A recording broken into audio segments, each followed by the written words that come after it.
So it's my pleasure to chair this panel this afternoon, and because I got to tell you, I could actually walk off the stage and just turn it over to these guys, and they could create a conversation amongst themselves that would fill the time. Throughout this morning, and I know yesterday, many of the things that you guys have been talking about or have spoken about get to how we do the business of pricing and all of the support structures and elements in the Department of Defense that enable contracting officers to do that job. And here on the stage this afternoon, we have two key principals for sure who are in the business of enabling contracting officers to do their job, and we want to hear from them. And we certainly want to hear and get your questions. In fact, Al gave us some questions already that have come out of the audience that he thought would be appropriate for this panel, and the panelists are prepared to address some of those questions. But before we get started, let me mention to you that on your agenda, the title for this session is identified as DCMA DCAA Pricing and Compliance Oversight Discussion. Now, as we were going through the preparations to get ready here, we got to thinking, and I thought, look, you know, we've talked a lot about this issue of relationships and trust building. And it's interesting for DCAA and DCMA to talk amongst themselves. They have a lot of things to say to each other. But it's also interesting to bring the third leg of this structure in place to get an input from industry as they think about the challenges that they have either with the pricing structure or with DCMA, DCAA, so we can have a dialogue. Because I think creating that that dialogue is important, getting to trust, getting to the relationships that we need to make this work better. So we invited an industry member from AIA, Mr. Trautwein, and I'll introduce him in a few minutes, to engage in this conversation. And we truly want to make it a little bit of a conversation and a dialogue as we get through here today. So without further ado, let me take a quick moment to do introductions. First, Miss Anita Bales is the Director of the Defense Contract Audit Agency. I got to know Anita a few years ago as she came into the agency as the Deputy Director supporting Mr. Fitzgerald, who was the Director at the time. But now, for close to 4 years, Anita's been the Director of the agency. And prior to that, she was in the Army Audit Agency. Anita has over 30 years of auditing experience, and she began her career as an auditor in 1984 with the U.S. Army Audit Agency. Anita is a certified public accountant, a certified information systems auditor, and a certified government financial manager, and a member of the Association of Government Accountants and American Society of Military Comptrollers. She has all the tickets, she has all the certifications that we talked about, and that makes her the kind of specialist and expert that she is and professional that she is in this business. Let me also then move to Jorge Bennett. Mr. Bennett is the Director of the Pricing Center in DCMA, something I'm very familiar with. Jorge has now been the Director of the Pricing Center for about 3 months, and he's already feeling the heat.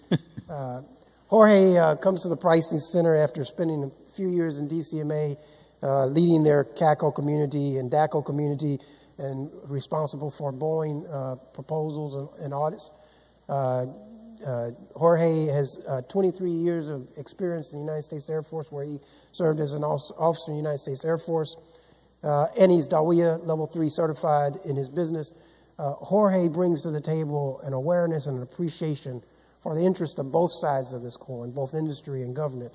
And I particularly am excited that he was selected as a member of the Senior Executive Service, and I know he's going to bring great experience and capabilities to the Pricing Center. So Jorge, the heat's on, the pressure's on, and we're looking for great things from you. And finally, but not least, Mr. Steve Trautwein, who is representing industry here today. He is now with AIA as the Director of Acquisition Policy for the Aerospace Industries Association. I don't know which particular thing to focus on in Steve's background because he's done so many. When I walked into DCMA, Steve just became sort of like a right-hand partner to help me even sort through some of the challenges and issues that we were working from the pricing and CACO, DACO side. And he was instrumental in helping us stand up the organization that Jorge is leading today. Steve was at one point a director of that organization in an acting capacity. He was a deputy director in that organization. He was in Europe. In fact, I met Steve over in Italy. That was probably his best assignment during his career, over in Italy working for DCMA. So, but now he has walked out of the government. He spent a lot of time, obviously, in DCMA in conversations with industry just because of the role that he had. But he's walked outside and he's starting to learn and pick up things that maybe even industry wouldn't tell him when he was sitting inside the department. So he brings that discussion to the table today, and we'll look forward to hearing from him. So Steve, Anita, and Jorge, thank you for joining the panel. So I'm going to sit back and ask a few questions. So I'm going to start with Anita. I mentioned to you that she's almost completed 4 years of service as a director of the Defense Contract Audit Agency.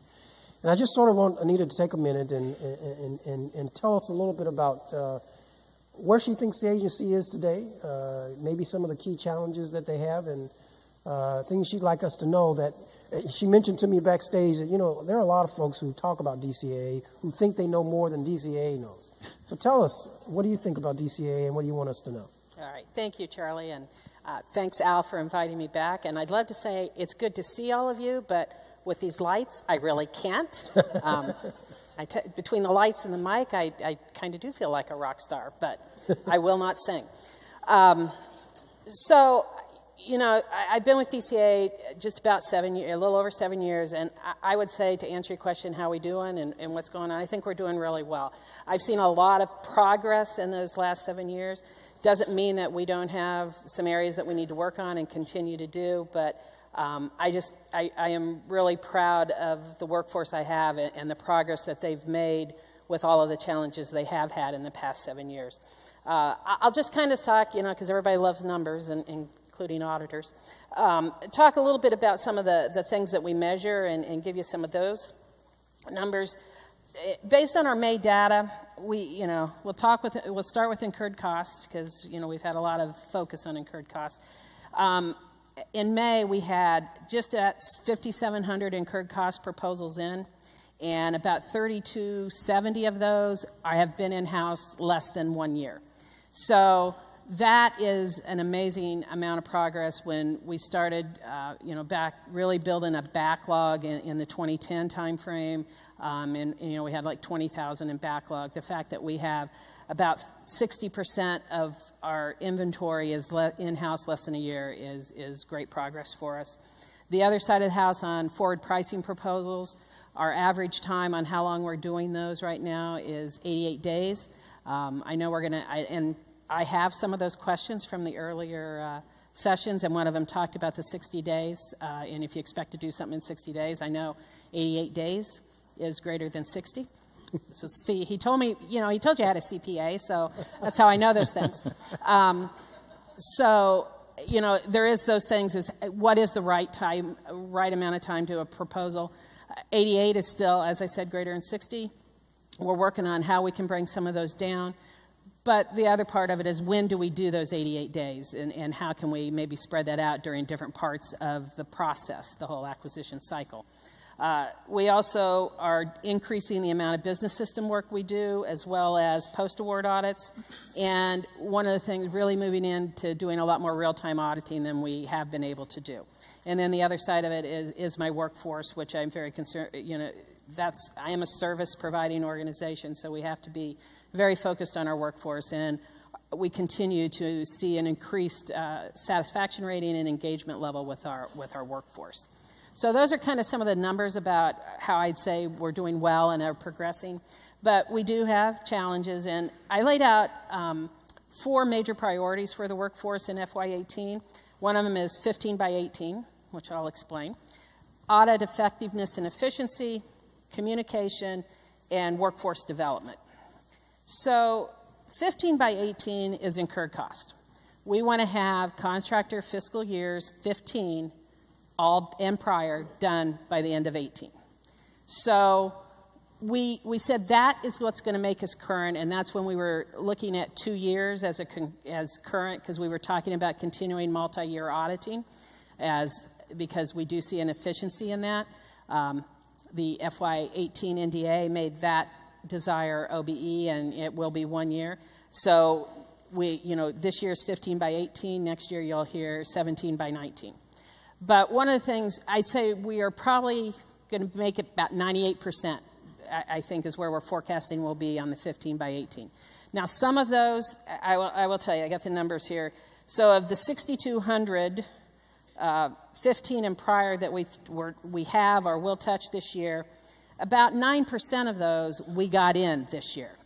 So we had 475, 15 and before, that we received this year.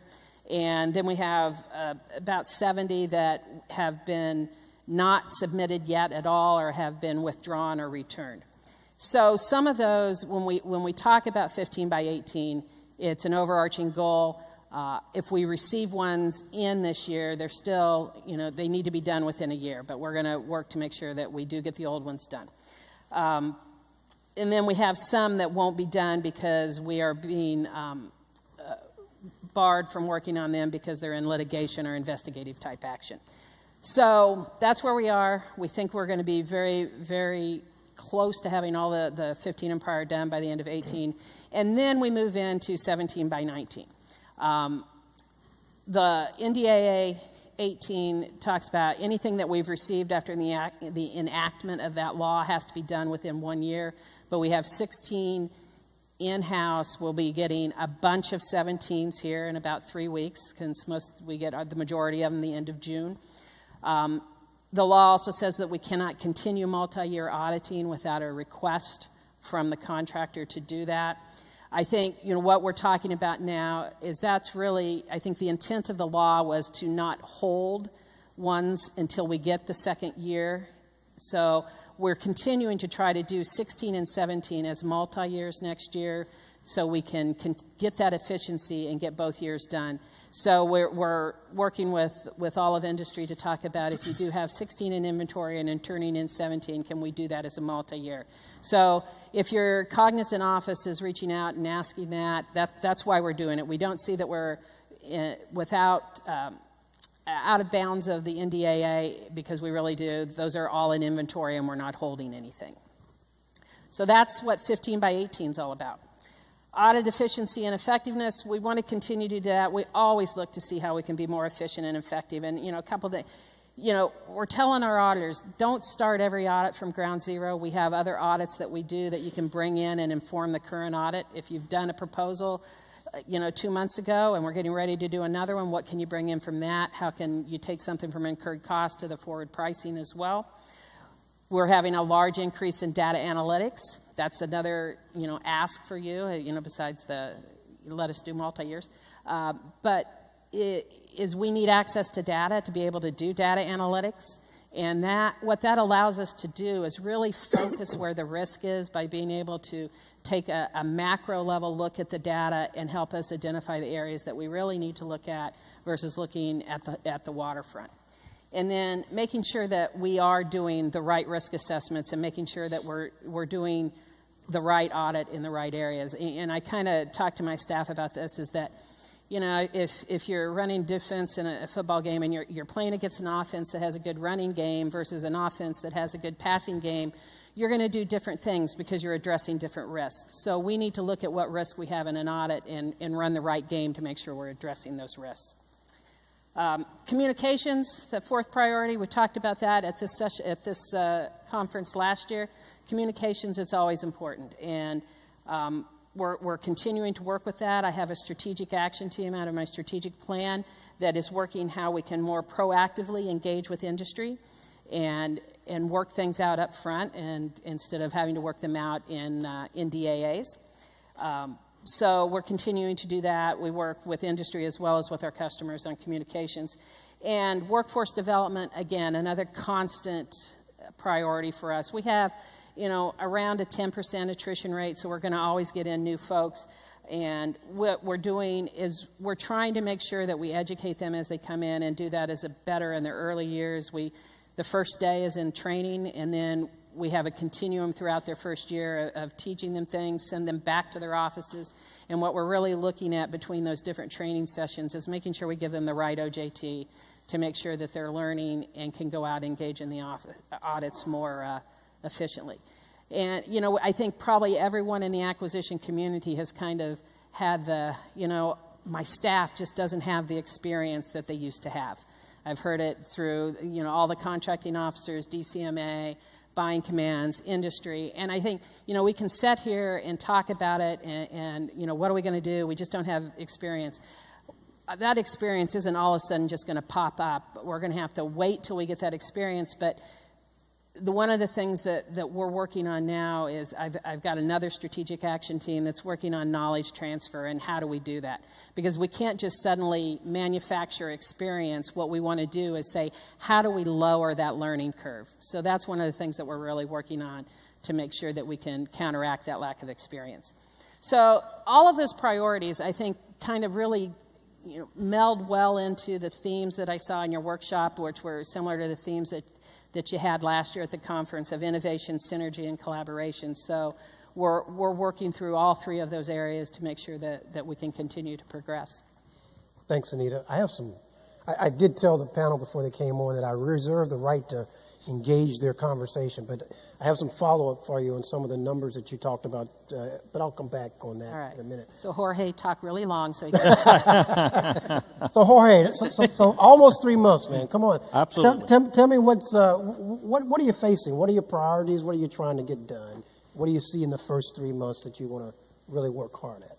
So it's only been 3 months in the Custom Pricing Center, and as you know, I was already in DCMA. I'm coming from the operational side of DCMA. In other words, I was more worried about kicking tires and getting aircraft off their runway on my previous job.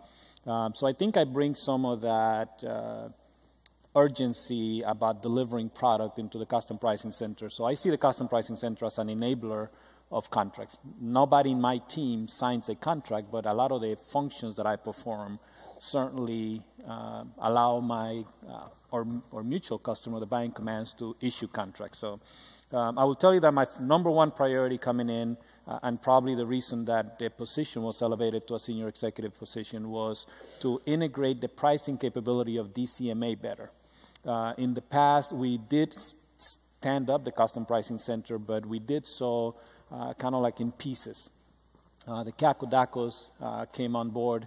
Since then, however, we've added the Commercial Item Determination Group, our Commercial Item Review Group. We've also added the Financial Capability Group, the folks that take a look at contractors to see if we will recommend for the or buying commands that they receive a contract based on their financial capabilities. So I have a lot of work to do, and on top of that, then in the field, in the operational side of the house, we also have custom pricers that do not report to the Custom Pricing Center, and they're out and about doing some other stuff that is not related to what I'm trying to do. So one of my charges from the new leadership in DCMA is to integrate that entire capability as one pricing capability that DCMA can deliver to our customers. And then we get into the day-to-day enabling activities that I can do to help my customers do their job, right? And probably at the top of that list will be the FPRAs and the business system determinations.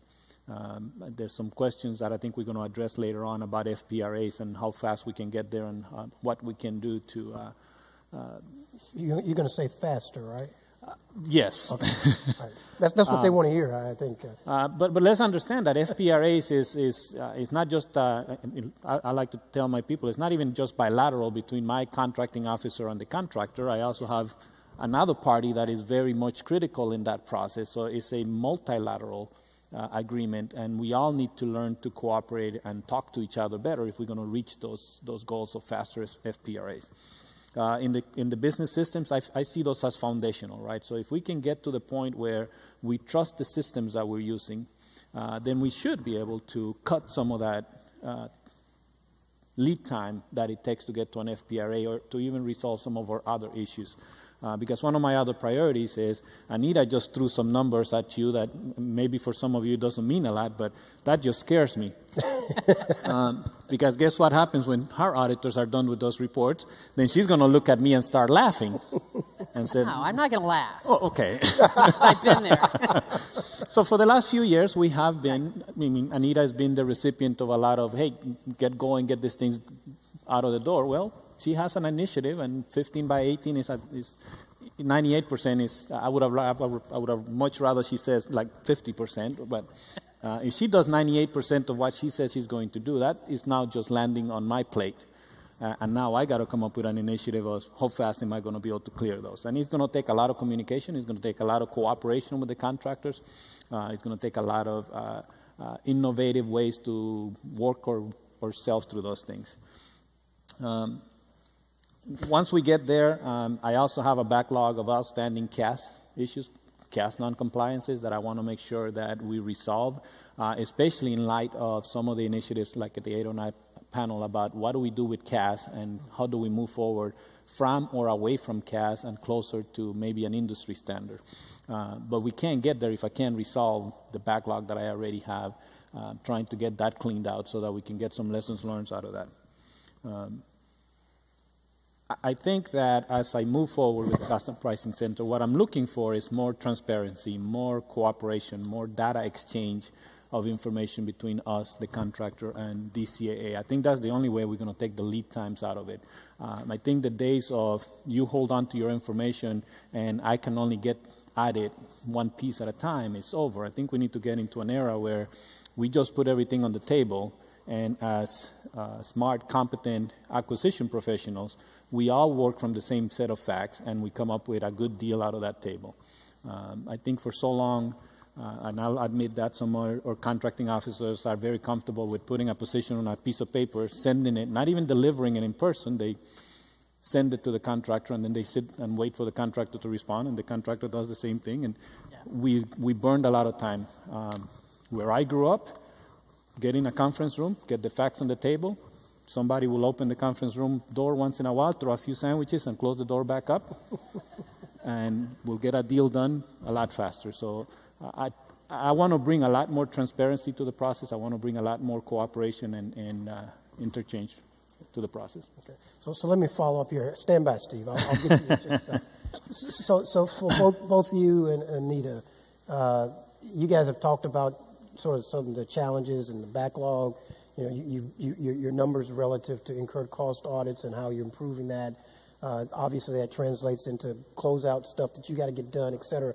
But there's this sort of ongoing frustration with time and the challenge of backlogs, which has led the Congress to react to some extent, the 809 panel, and we sort of said, we need to use more IPAs out there, whether it be business system reviews or incurred cost audits, and of course Congress has a panel on that for sure. Why is that not a good idea? Is there or is it a good idea? I mean, how would you, if you had the ability and the resources to reach out and use IPAs to support your business, whether it be peaks of the workload that you have or some steady state, how would you think, what do you think about that? And how does that hit you? So I will tell you that, you know, as a contracting officer in the government, we always talked about the inherently governmental functions. But even back then, that I can remember, I always had contractors supporting my functions. Now, the final decision and the final signature authority was always rest with a government employee.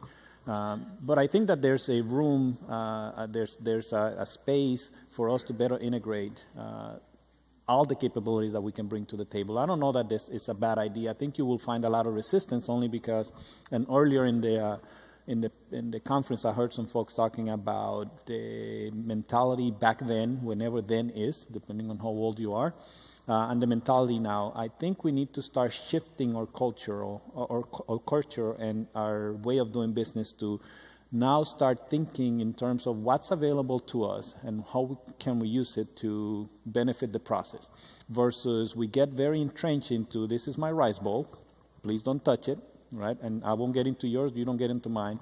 I think it's time that we need to, more like a buffet, put everything on the table again and pick and choose the items that will get you to the end state. So start with the end state in mind and then use every tool available to you to get you there. Okay, thanks. Anita? So I think, again, we're not opposed. I think there are ways that we can integrate IPAs into what we do. I think what we always ask for is the flexibility in how we do it versus the dictating how we do it. And, you know, the big concern is that it be an augmentation, not a replacement. Mm-hmm. Because if you hire IPAs and, you know, take away my workforce to pay for those IPAs, you're still going to have the same amount of work, but fewer people doing it. You're just going to have shift the work from one provider to another. And that isn't going to accomplish the peaks and valleys. And I think that's really where I think that the utility comes in, is in those peaks and valleys. And as we got into the backlog, maybe years ago we should have looked at that as, hey, we do have a peak here, and have brought those in earlier, and we've got the backlog reduced earlier. I think as you read the language in the I get the right one, 2018 NDA about that now, and really the use of IPAs is, let's start making sure that there is the knowledge set out there in case we do get another surge of workload to be able to handle that. So I think that's an appropriate way. We're looking at other areas where, as we move into data analytics, maybe bringing in some of their data analytic experience to help us, because we haven't developed that experience yet, and just very similar to IPAs maybe not having the CAS-FAR knowledge to do contract audit experience. Where are they going to get their experience until they can grow it? They're probably going to go out and buy it. And right now, we may talk about workforce concerns later, but that is one of my concerns, is because where are they going to buy their experience? Is probably DCAA. So I think that's where we look at where we can use those, is maybe helping where we don't have the experience level right now into some of the new techniques and that type of thing, as well as surges. But again, given the flexibility is important. Okay. Steve, let's get you in here. So I'd like to offer an industry perspective on that. That's exactly what I want you to do. Thank you. I'll channel kind of a distillation of what we are hearing from industry on this perspective. First of all, I think this is almost a consensus perspective. Industry in general, honestly, is agnostic with respect to who does their audits. Believe me, they see some of the same problems Anita does, because they live and breathe every day with DCA auditors in their large facilities, et cetera, and they understand the challenges that those auditors face and overcome oftentimes, and ultimately issue products. But their concern, the overarching concern the industry has, is they want their audits done more timely. And again, you've heard Jorge and Anita talk about that, and they're both in favor of that. But we've been through the valley of death now for about 7 or 8, 9 years, something like that, and nobody likes living like that, because you're keeping records around, or not, as the case may be, for 6 years, 7 years, et cetera. So bottom line is, industry is not really pushing one way or the other. They just want the audits done, so they would not push back if DCA said, look, we're going to staff up if they had the resources, or we're going to go out and get IPAs. Yeah. So Steve, when I left DCMA, I thought, and the government, I thought I sort of knew everything that industry was concerned about and what they thought about us and why they thought we weren't doing what we should have been doing. And I learned some things, right? So as you walked out of the government and DCMA, and industries now talking to you regularly as you sit around the AI tables, et cetera, what do you hear that you think that may have surprised you, or are there things just, I knew it, just didn't know that it was as concerning to them as it is? Thanks for that question, because that opens up a whole Pandora's box for me, and I appreciate that. But I promise I won't go on forever. These things I knew. Just to give you a little bit of background, I spent the first 23 years of my career in contractor facilities, a variety of large defense contractors where I sat in their offices, either at a segment office or at a corporate office. You get a little different perspective on companies when you're with them. You're not privy to proprietary information oftentimes, although in some cases you're on the edge of it. But what it gave me was an appreciation, kind of along the lines that Charlie talked about that he gained as he walked out the door. And I won't say it gave me any revelations, but it did emphasize things I had picked up, as well as a couple of surprises. And I'll tell you, and this is no secret to most of you in the audience, first of all, cash is king. Cash flow is important. And oftentimes in the government, I do not believe government people really understand that or appreciate the challenges the industry faces with respect to generating cash per their targets or objectives, et cetera. The other aspect that I was, again, has been reemphasized or foot-stomped, if you will, is the fact that oftentimes government people tend to think that companies I'll call it enjoy or relish the thought of building infrastructure, investing in new capability, et cetera, because many of them are on cost reimbursable basis. It generates more sales, more profits, et cetera. That could not be further from the truth. From the member companies in AIA that I talk to, which typically are some larger companies, they're interested in being competitive. They do not want to build infrastructure because they understand it can come and go. It's expensive to build capability, whether it's in the form of human capital, training people to deal with government-specific requirements, or if it's in the form of capital investment in facilities, et cetera.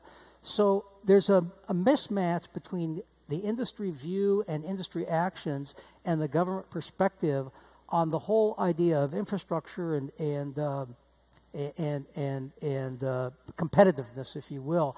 In fact, I recently heard a senior leader in the government say regarding cyber that that's okay, we'll just pay for it.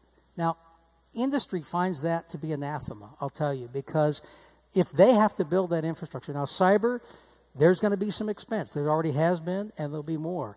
But cyber's expensive. We need to figure out how to do it smart. The other issue that I'll briefly touch on, and you heard Jorge, I actually thought Jorge did a nice job of addressing this, is the whole issue of business systems and reliance on them. Industry feels like we've invested huge amounts of money in the last 6-7 years on building business systems per the requirements that came out of the Commission on Wartime Contracting. What we haven't seen is the benefits of that investment in the form of reduced government oversight and better assessment and understanding of risk. We don't think the government does a good job of understanding the risk environment that's now created with respect to our systems that govern accounting, estimating, et cetera. So that's another overarching aspect that has been brought home to me in my exposure in the last 6 months working with industry with AIA. And then there's one overarching theme which I'm encouraged by Undersecretary Lord's perspective on this, and that's the value of time. And I think in government, oftentimes the value of time, speed, agility is not fully appreciated, and yet some of the things I just mentioned in terms of cash flow, infrastructure you've got to maintain to respond to government inquiries and engagement, et cetera, that can be lessened in the spirit of more timeliness, quicker, more agility. And Undersecretary Lord has that as one of her overarching initiatives, is to make acquisition relevant in terms of speed, et cetera. So that's kind of the initial take I've got after 6 months working with industry. So Anita and Jorge, I'm going to give you a chance to, did you hear Steve say anything that strikes you that you'd like to comment or respond back on? So in regard to business systems, right, I think we're still, and I know it's been several years, but the fact is that I don't think that we've ever fully realized the vision of what the business and approved business systems will be. And part of it is because, now Anita would probably tell you that they're going to get there, right? Because we're emphasizing overheads today. But as her workforce catches up with overhead, I'm pretty sure that one of the things that now we're going to start paying a lot more attention is to business systems. So I'll let Anita address that. From the DCMA side of the house, from my neck of the woods, I will tell you that I've actually think that there's not that many touch points. The fact is that if we haven't done a full audit on your business systems, in fact, we are at least is my mentality and what I'm instructing my staff is, then we're going to rely on some of the other indicators.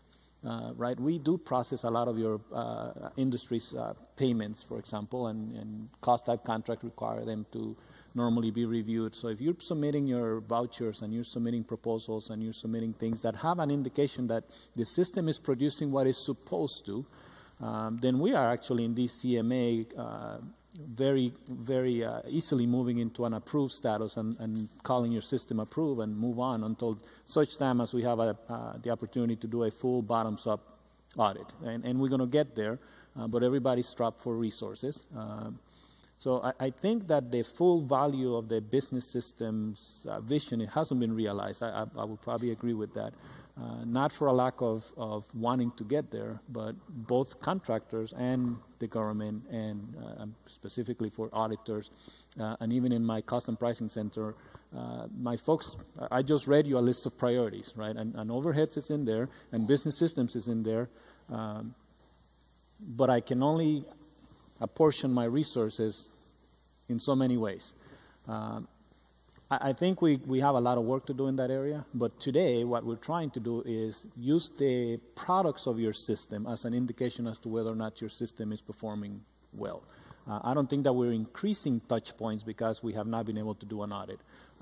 In fact, I'm a proponent of the opposite. Look at the end results of the system, and if the end result, the products of the system are coming out well, then I'll call your system approved and move on. And I would agree with what Jorge said. Yes, we haven't done business systems in the degree that we would like to. We are really assessing the higher risk systems, and those are the ones that we're addressing, and we do that based on our customer requests coming out of the contracting officer arena. And while we aren't necessarily doing full business system reviews from our other audits, we do look at controls that relate to certain, the accounting system, the estimating system, MMAS. We can see that in some of our other audits, and then if we find something that didn't go right, a deficiency, and if that becomes where we're finding multiple deficiencies, then we will do a report to DCMA to look at and say, do we have a deficiency, a systemic problem with the system? And again, what Jorge said about looking at the products that come out of the systems, one of the biggest requests that we're getting to look at right now from our contracting officer community is to look at the estimating system based on the proposals that are being submitted not being adequate.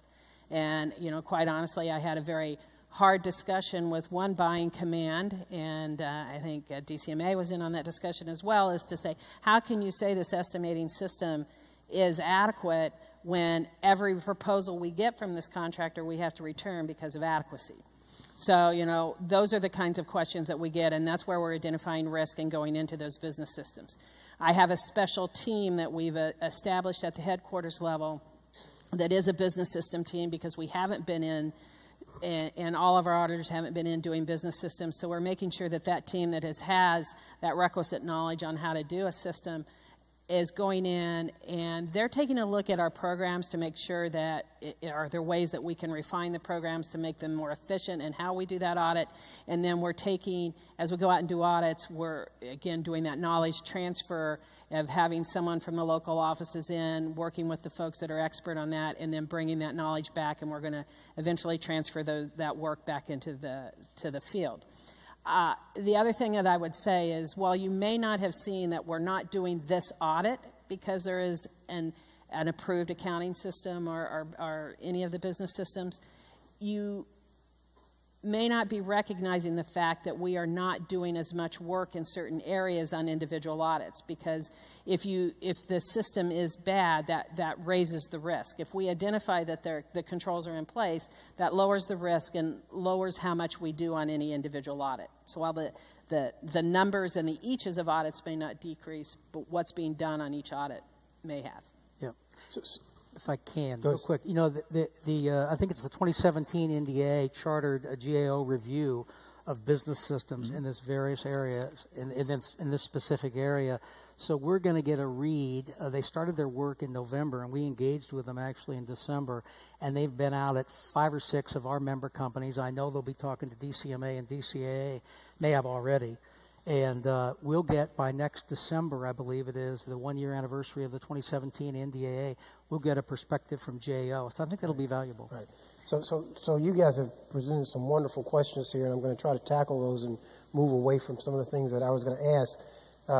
And as I watch time tick away, I'll ask you to try to be brief in your responses so we can get through as many of these as we can. Let me just start with the materiality question, right? So that's always on everyone's mind.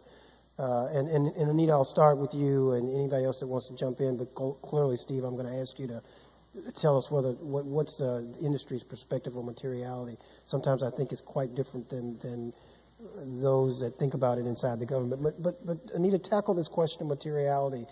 Congress has opined on it. They've tried to legislate on it, and we've talked about it. The 809 panel's working with you guys on it. Give us a thought on materiality. So the impression that DCAA does not consider materiality is a false impression. I mean, it's a basic auditing standard that you have to look at materiality. I think the question becomes is the difference in opinion on what is material.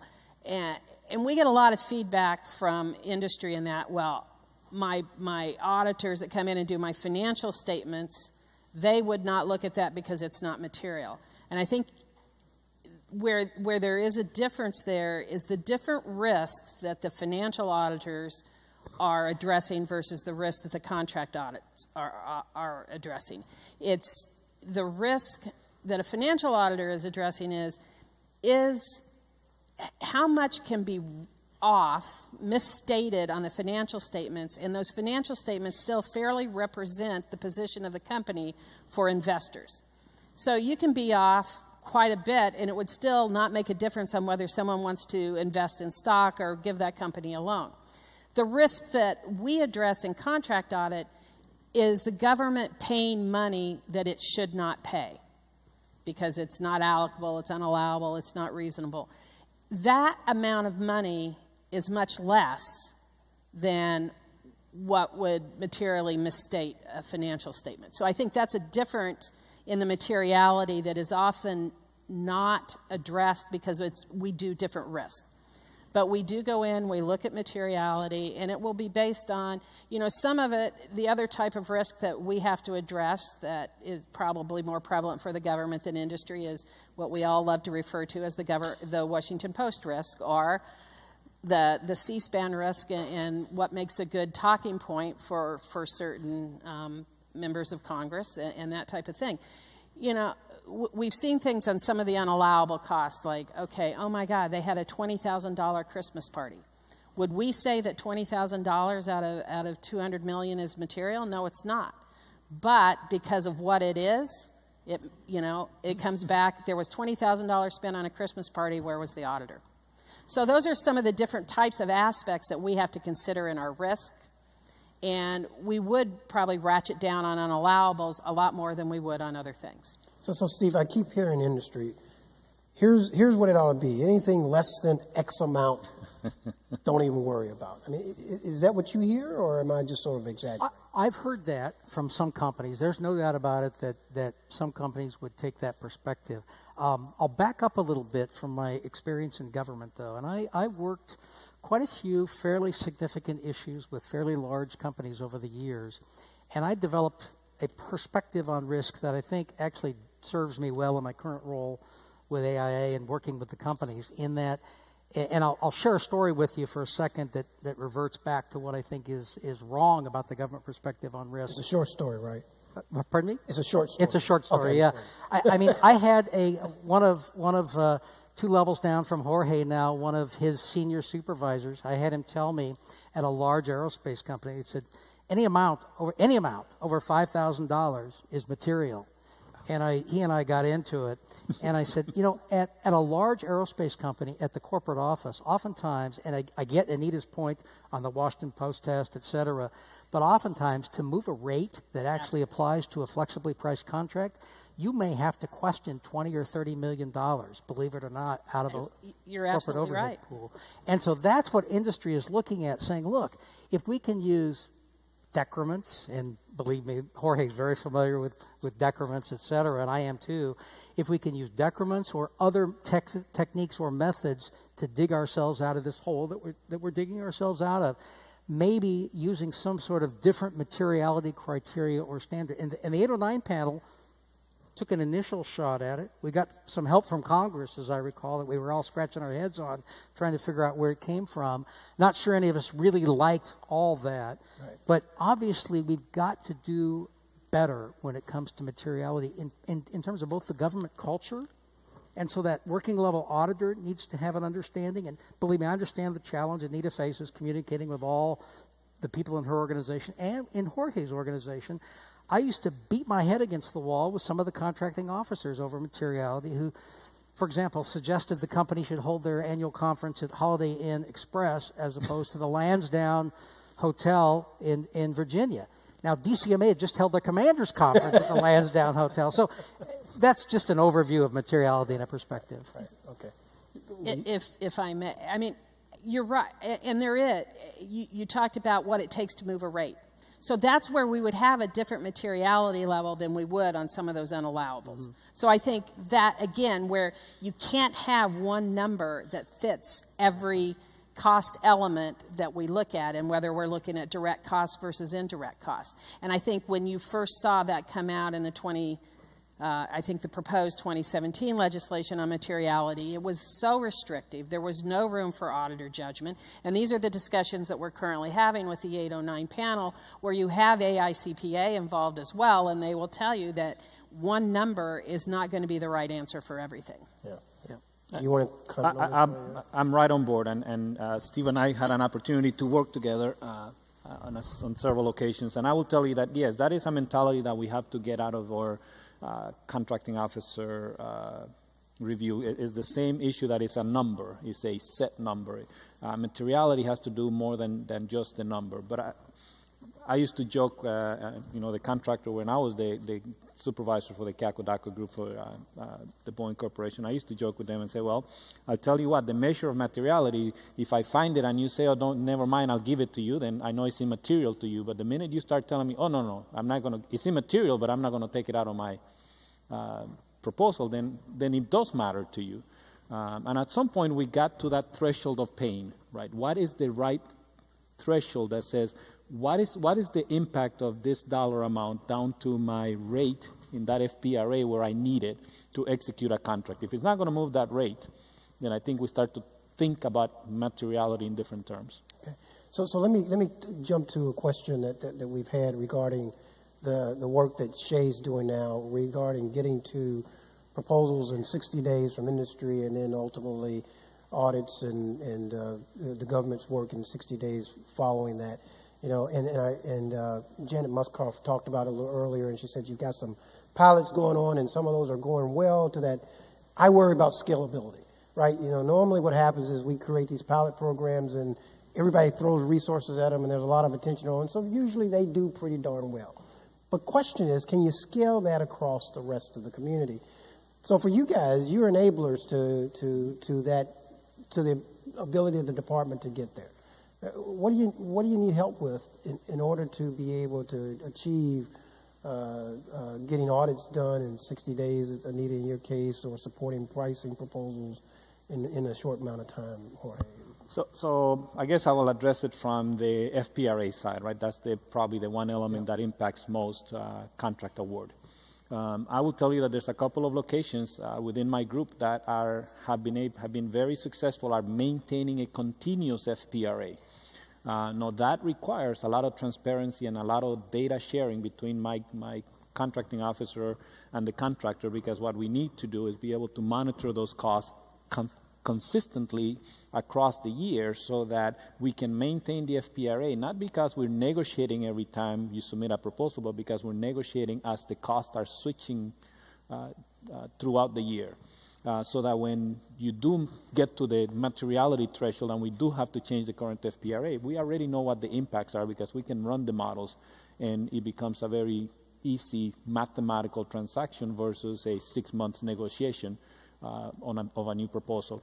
And then when the auditor does get to that, whatever that new version of the proposal is, they'll find whatever they're going to find, but we can maintain an FPRA until the auditor tells me they found something else. And that just requires me sharing my data with the auditor, the contractor sharing the data with me, and all of us looking at the same data so that we can identify those risky areas where I may have to come in and do an audit versus let's just maintain the FPRA going based on that intellectual conversation about what materially changes the FPRA.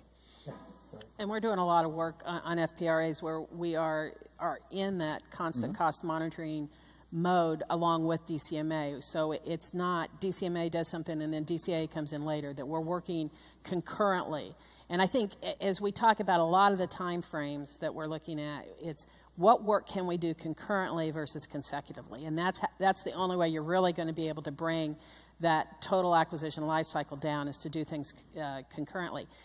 I would say, one of the biggest things as we talk about forward pricing proposals is subcontract management. As so many of our large contracts have a much greater level of subcontracts now than they did 10, 15, 20 years ago. It's how do we do subcontract management, and how are we able to look at all of those, which are now direct costs, the subcontracts coming in as part of that proposal. And, some of them, the prime needs to manage, but you also have, okay, today you're a subcontractor, tomorrow you're a competitor, so you're not, the different contractors are not going to share that proprietary data, and so they do need to come to DCAA and have them do that look instead of the prime contractor. And then, it used to be maybe just first-tier subs that we needed to worry about, but now you've got second and third tier that are still a huge amount of money as part of that process. So I think overall, the acquisition community, we need to figure out how we're going to do better with subcontract management. Yeah, so Steve, this morning we had a panel, and a couple of industry members on that panel addressed this, obviously expressing concern about the time it takes them to pull all the subcontract proposals into theirs, et cetera, et cetera. What do you hear from industry? Do they really think they can get proposals in 60 days on a scalable, regular basis? Be careful what you say. We're good friends with Shay, right? Yeah, not the way things are currently going. And I'll offer a perspective at risk of throwing a grenade in the room and running. I may not run, but I think there's a general feeling that there's too many touch points or too many people with their hands in the pie. Now, I started my career as a government price analyst, field pricing in the Air Force, in a plant office, working on proposals. So you're a contractor. You're faced with DCA coming in. You're faced with DCMA, or the Air Force back in my day, coming in. And then you're faced with the buying activity, Air Force, Army, Navy, et cetera. All of them oftentimes, and again, they work very hard together, because I've done it myself, at trying to avoid duplication. But for a contractor, you're faced with all of these parties coming in. I would, at risk of, again, throwing a grenade, I would argue that maybe there's a better way. Diffused responsibility sometimes does not get you the kind of answer or the kind of result you're looking for in terms of speed and time. DCMA clearly has to deliver FPRAs. That's what buying activities want. There's no doubt about that. DCAA, my view, and I don't think Anita will agree with this. No, she What a surprise. But DCA needs to deliver the infrastructure or a platform for contractors' proposals to be generated. So I believe they need to do audit work, but I'm not sure they need to be involved in forward pricing, because we don't need auditors to do forward pricing. We need auditors to review systems. We need them to review final overheads and be current, because the best information a contracting officer can have about the past is to have a good understanding and appreciation for that previous year, 2017. So, again, I don't think you'll agree with that. I absolutely don't. And I'm sure industry would be very glad that we didn't evaluate some of the proposals, considering some of the recommendations that we provide to our contracting officers to go in and be really good negotiators. Mm-hmm. We provide a lot of information that allows our contracting officers to go in and be informed about what is in that package that they need to be able to question. So I think there's a difference in the level of what happens at the pricing level versus what happens at an audit level. Mm-hmm. Obviously, if we have current actual data that we can get out of our more current incurred costs, that will help us do proposals more quickly, going back to what I talked about when we talked about efficiency and effectiveness of audits and how do we do it better, that we don't start from ground zero each time. We bring in information that we have from other audits and use that. One of the things that we're doing right now, and I take your point, is I'm not sure that this saves time with the contractor, but I think it does save time when we talk about elapsed times where we are working with the buying command pricers, we're working with DCMA, the ICATS teams, all of that we are working to get involved much earlier in the process before even the RFP goes out, so we can talk about what are the risks, what do we need to build into the RFP to address those risks, and then who's going to do what as we go through that process. And I think some of that, as we move some of that forward into the earlier part of the acquisition process, it will shorten what we have at the end of the process. And, I think with going back to subcontract, some of those that we can start before we get the prime proposal, but understanding and having that agreement that we are going to get everything else in. So, yeah, I mean, you're right. I disagree. I think we provide an extraordinary value to our contracting officers in the work that we do in forward pricing. So in a similar line, there's a question here that gets to early involvement of DCA and DCMA, but this comes at it from the direction of, and the question specifically is, can contractors submit pricing to DCAA and or DCMA prior to submitting the proposal to the agency who issued the solicitation? And would you act on that set of work? The answer is yes. I think I just mentioned the fact that I do have a couple of locations that I have maintained a continuous FPRA now for a considerable, significant amount of time. And the only way that they've been able to do that is because we've been exchanging information, not in a proposal, in a formal proposal. We have that open exchange of information.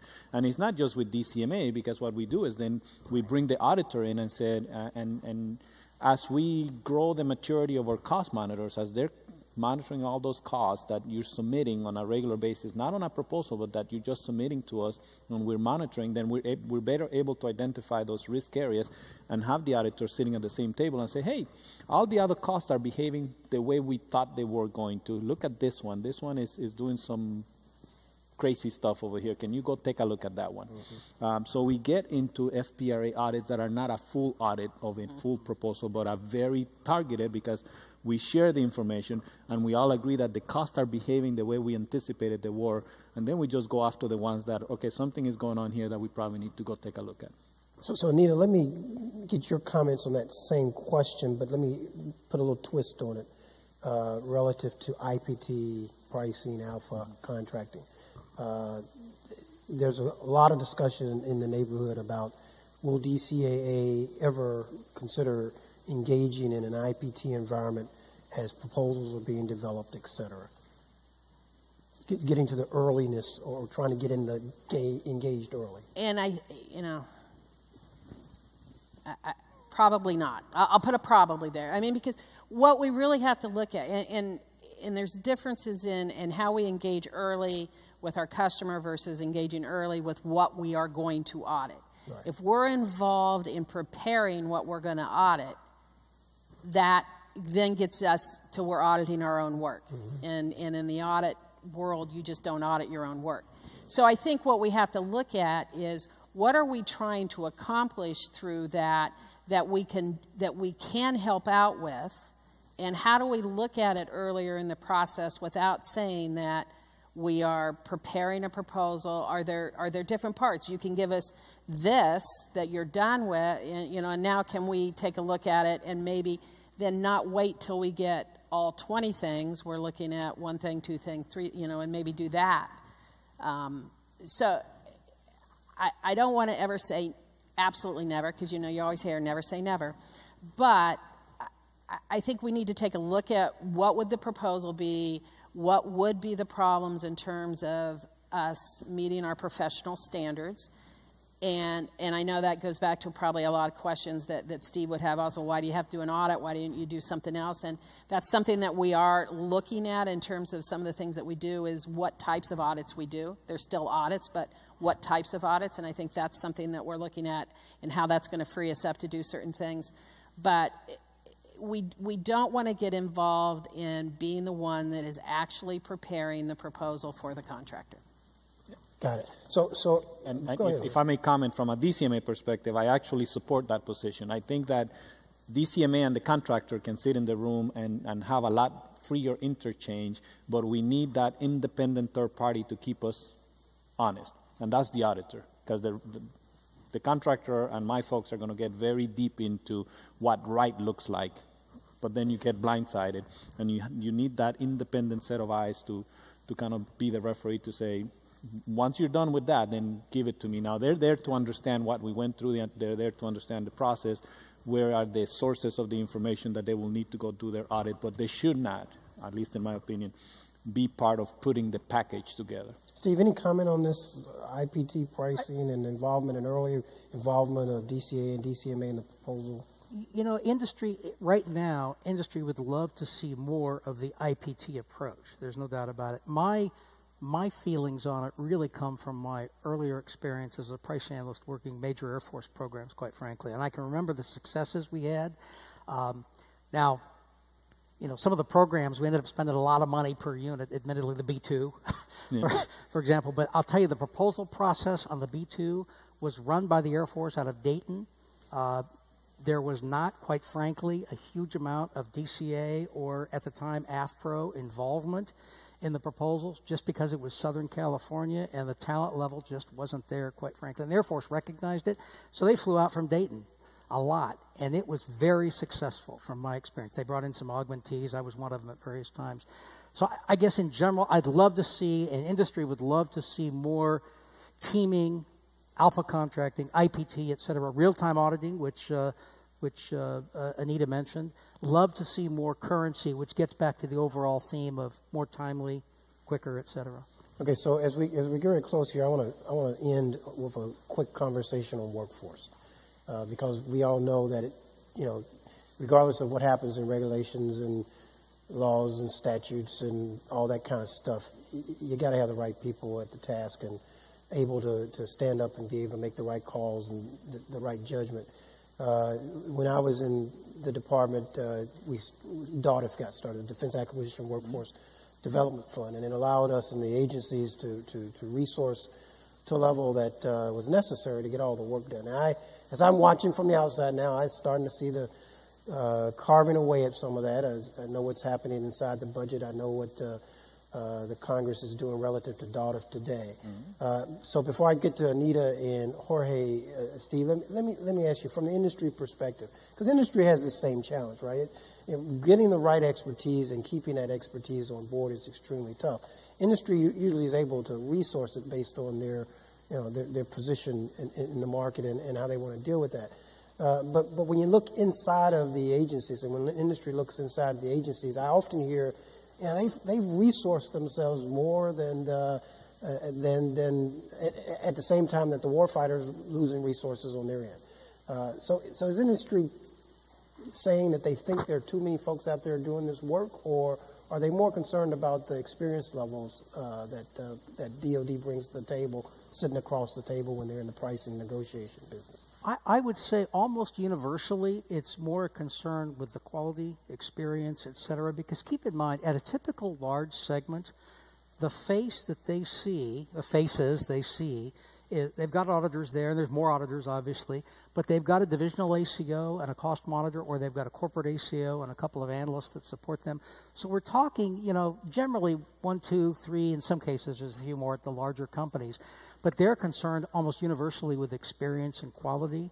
And I'll tell you, from an industry perspective, and this is a credit to actually you and Jorge and I guess, previous leadership in Cost and Pricing Center to some extent, there's some great people out there. There's some youngsters coming up who the company people say, I remember I hired away one of the corporate ACOs out there actually in my last few months in DCMA.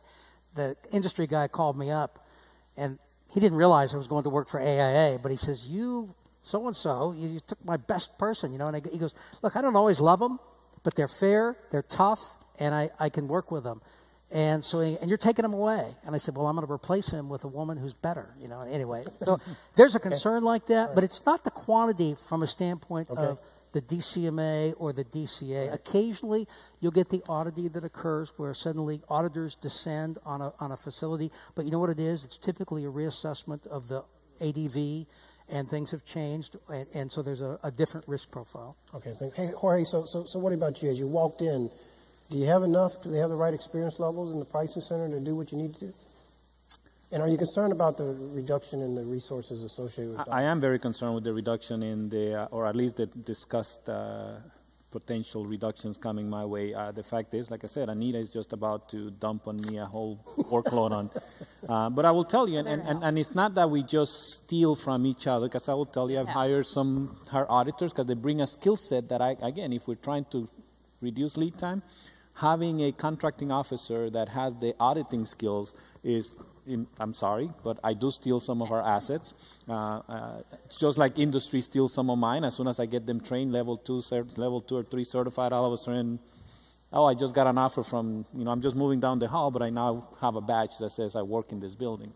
So I'm concerned with not the numbers. I think I'm more concerned with the quality. I think we need to get back to train our folks to do more critical thinking on their own, and to then empower them to have their sphere where they can make their own decisions. Right now, I think we have too many processes where they're accustomed to having to ask Madam AI for every little step that they take, versus we give them their sphere of influence and let them operate independently. I think we're going to reduce a lot of lead time if we can get to the point where, but it works on the contractor as well. A lot of times we find ourselves in negotiation and the contractor says, that sounds good, but I got to go clear it. Right. 3 or 5 levels up. I think we need to start teaching our folks to be more independent and be more critical thinkers and let them do their jobs. Okay. Anita, last thoughts on this question. Well, next year I hope that Steve can recognize that DCA has some quality people too. So, I just didn't get to that. But I have the same concerns. I concern about being able to retain and recruit the right people. I have a lot of competition. You've heard, I lose to DCMA, I lose to industry, and it usually is a one-way street because we have we have the positive education of accounting requirements that prevent from coming back in. But just accounting in general, there is a huge demand out there. I mean, everybody knows the Department of Defense is going under the financial statement audit as well, and I think the number out there has been 1,200 auditors doing that. That's another demand area for folks that I would be hiring as well. So I am concerned about being able to recruit and retain the right people. We're doing the best that we can and going out and making sure that we are finding and building the right relationships with sources of appropriate candidates, and just again being able to retain the funding to maintain the appropriate work level that we need. So let me close by first of all saying that I can guarantee you that the individuals on the stage, and I'm point out to Anita and Jorge specifically, have really, really tough jobs, and they're very committed to trying to do those jobs to the best of their ability with the capability and resources that they have, and the challenges that are presented to them from their legislators and from their IGs and all those other folks that provide oversight on them. And just like many folks in industry, these are not easy things to do, to build proposals and put all the justification and the basis of estimates together. That's a very complex business, and it takes a lot of talent and capability to bring it together. So I applaud you for what you're doing, for the work that you're doing. We're going to keep pushing you a little bit from the 809 perspective. We think there are obviously some things that we can all do together, and it's about relationships. And Steve, thanks for bringing the industry perspective. Really appreciate you coming up. Give these guys a round of applause, please.